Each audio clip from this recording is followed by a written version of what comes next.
இயேசு தண்டிக்கப்பட்டார். சொல்லுங்க, இயேசு தண்டிக்கப்பட்டார். நாம் மன்னிக்கப்பட்டோம். நாம் மன்னிக்கப்பட்டோம். ஹalleluya. இதான் நடந்துச்சு கல்வாரியில. இதான் கல்வாரியில நடந்துச்சு. ஓகே, இந்த மாதிரி சொல்றா, பிதாவானவர் நம்முடைய பாவங்கள் எல்லாம் யார் மேல விளக்கப்பட்டாரு? இயேசு மேல விளக்கப்பட்டாரே. நாம் எல்லாரும் நீதிமானாக்கப்பட்டோம்.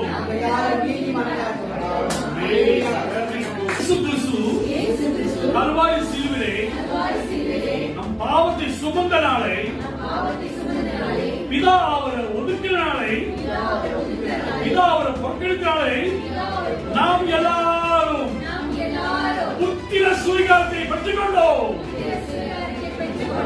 இயேசு கிறிஸ்து நம்மளுக்காக கல்வாரி சிலுவிலே அவமானப்பட்டார்.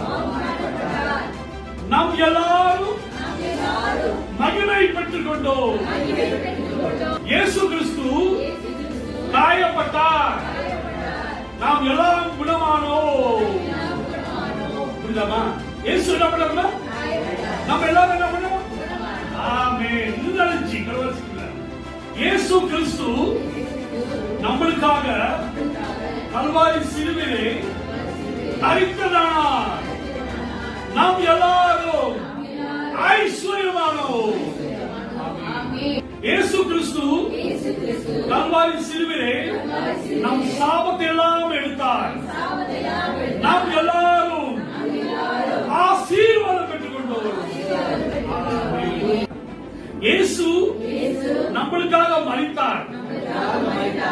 நாம் எல்லாரும் நித்திய ஜீவனை பெற்றுக் கொண்டோம். கேளுங்கம்மா,